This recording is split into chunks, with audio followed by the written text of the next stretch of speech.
Good morning, John, Southwest Missouri Outdoors. Cold, rainy day here in Southwest Missouri. So we're going to sit around and reload some 38 Special, stay warm inside, have a little bit of productivity, some range ammo to plink with. Turn you around, see what we got to work with. So, very simple setup. The old RCBS rock chucker. Set of RCBS dies. It is the carbide die. Straight wall cartridges makes it a little easier. You don't have to lube it. Got the Lee powder throw. Old RCBS balance beam scale. Components we're going to use: Cleanshot powder, Fiochi primers, old school RCBS hand primer, cartridge prep tool. There's our 125 grain semi-jacked and hollow point calipers. Always got to have load data to start with. This is something I've loaded before for the same pistol I'm loading for. I want to go up a little bit in charge weight. I want to get to 1,000 feet per second if I can. So we're going to go up to a 4.8. Let's get some stuff set up and we'll take it through the process. Alright, in step one, we're going to get our die set in. This is the resizing and decapping die. So what it's going to do is take our spent casing with a shot primer, and at the same time that it ejects our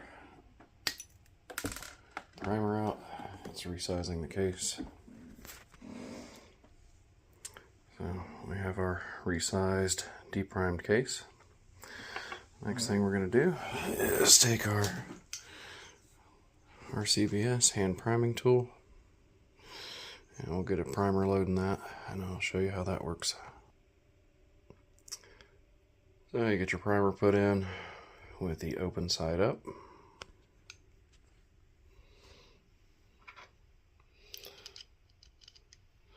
Slide our cartridge in, give it a nice steady squeeze. You'll feel the primer seat.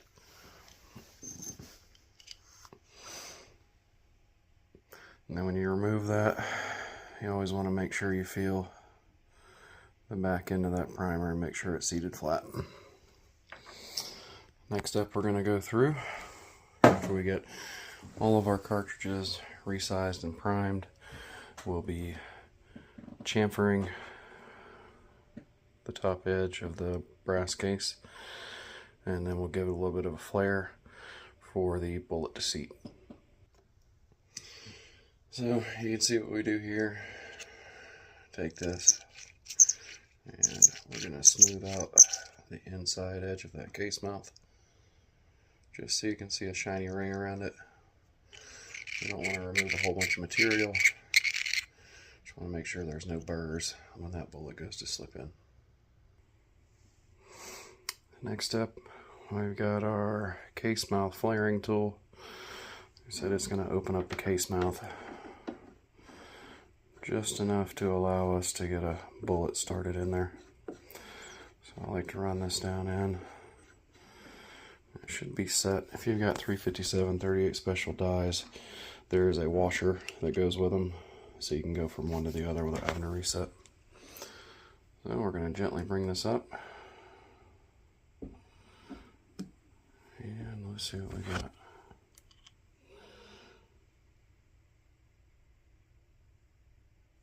Not quite enough yet. Good way to check it is grab one of your bullets. You don't want it to fall down in the hole, but you want to be able to get it started. So we're going to go just a little bit more.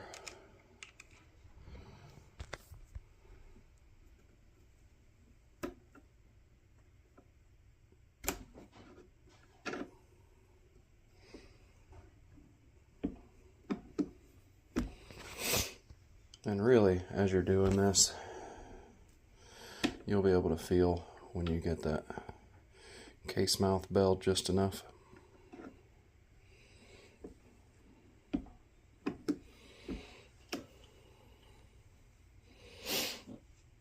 So we'll get that and I'll show you what it looks like.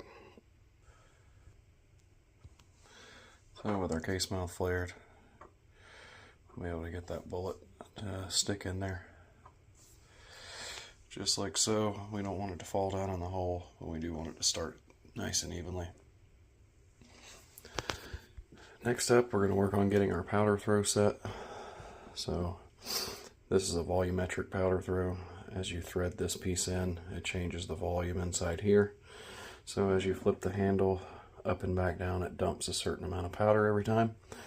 As we do that, we're going to check and make sure that each charge comes up the same consistently. So we'll weigh 7 to 10 of them in a row, make sure we're on a consistent weight. Like I said, we're going for 4.8 grains of powder using the RCBS 505 scale.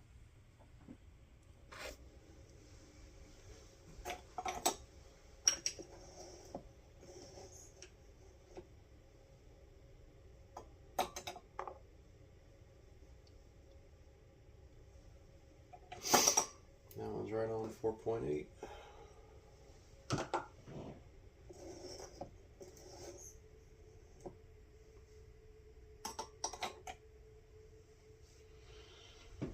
Right on it again.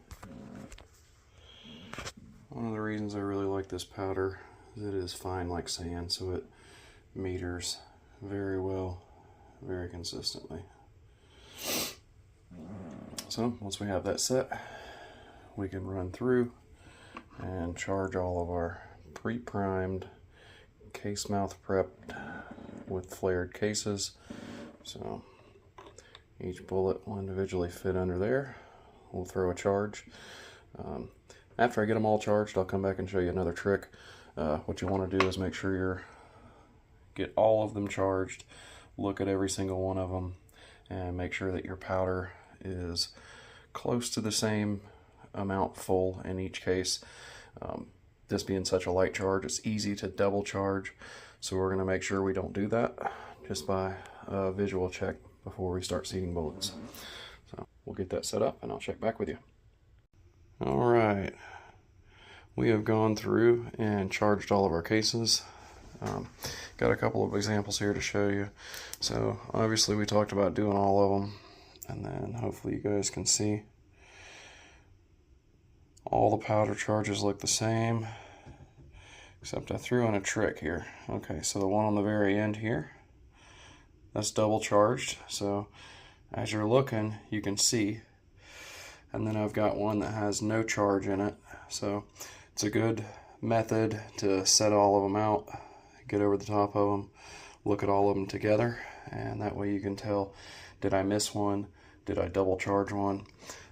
Something else to be looking for is the actual case necks.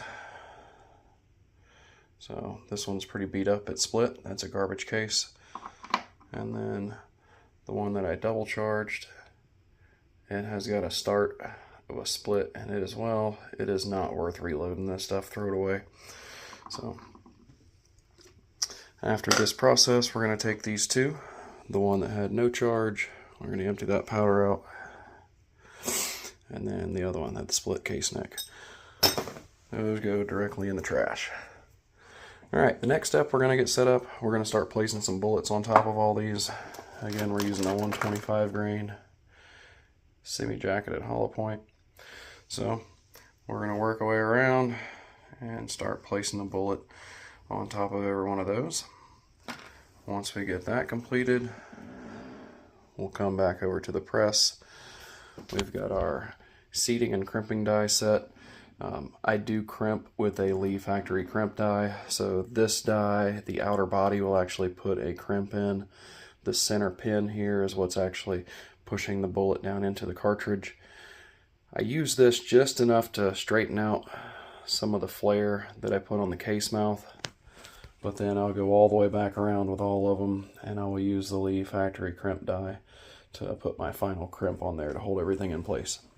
So I'm going to start working on getting all the bullets placed, and then next step will be seating and crimping.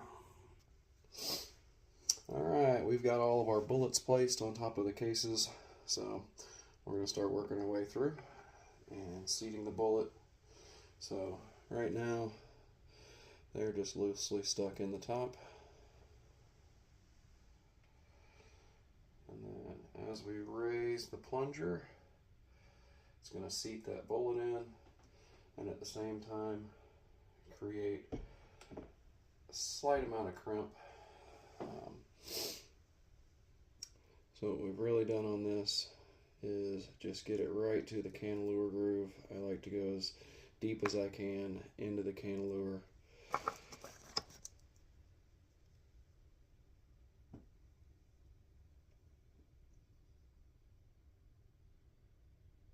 And you can see we're right there at the cantilever. Then we'll come back in our second step and give it the final crimp. So it'll be a lot of repetitiveness for a few minutes. Going through all the process here. Again, I'm going to take each one and look at it. The other thing I'm going to do is I've got my calipers here. I know last time I loaded I was 1.41, so we're right there at our mark we're looking for. The main thing is to be consistent across the board. So, got my die set. We're going to carry on with some seating.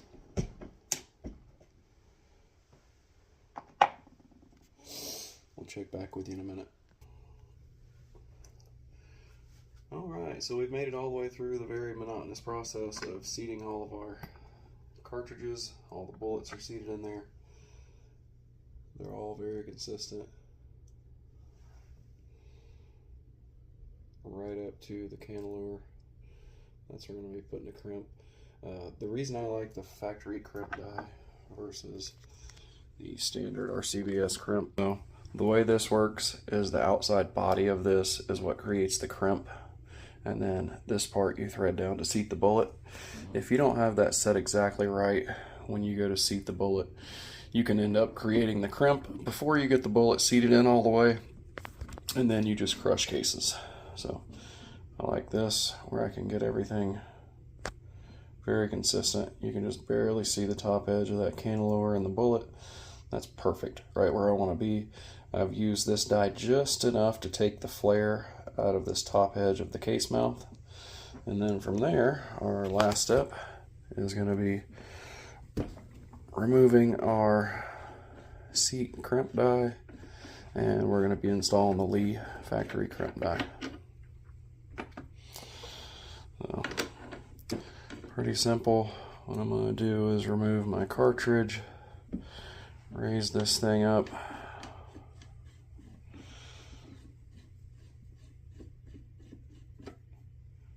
get that threaded until we touch. Now I'm going to back out the center part. First thing I'm going to do, put my bullet back in there, raise the ram, then I'm going to thread this until I feel it touch the case mouth. Right there. Then I'm going to raise this back up. And I'm going to get another 3/4 of a turn or so. And you can see our case is pretty square on the edges.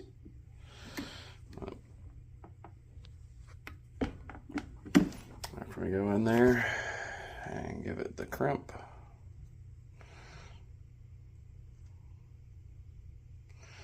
hopefully you can see that we do have a crimp right at the top edge. As a matter of fact, I can feel a little bit of crimp there, but I'm going to go a little bit further on this. They say 1 full turn is a good solid crimp, so we're going to go with that. 2 reasons to use a crimp. One is bullet setback, so as the cartridge fires in a revolver, there's nothing holding this bullet in the cylinder, so you can end up with a bullet that starts working its way out, and then it will jam your cylinder. Another reason is some powders like to be under pressure to actually light off and fire correctly. So by giving it a good crimp, you're kind of killing 2 birds with 1 stone. So I like the feel of that crimp, nice and solid into the cantilever. So we've got a whole bunch more of that to do all the way down the line, and then we'll check back in. We'll make sure we take some notes, make sure we add everything to our load data that we're using for today. So this is where we started. 4.8 Shooter's World, and then when the weather clears up, we'll go outside and shoot some of them and see how they perform. Thanks for following along. If you got any questions, be sure to post them up and ask. With any reloading data, make sure that you follow your manual. What's safe in my gun may not be safe in yours, so just know that what I'm doing is for me, and for you guys, make sure you consult your reloading data that you have, whether it be online. Hodgdon has stuff online. You can find any of these powder manufacturers. They list everything online for you, so no excuses for not doing some research and looking something up. Thanks, guys, and we'll see what happens when we get these to the range. See you later.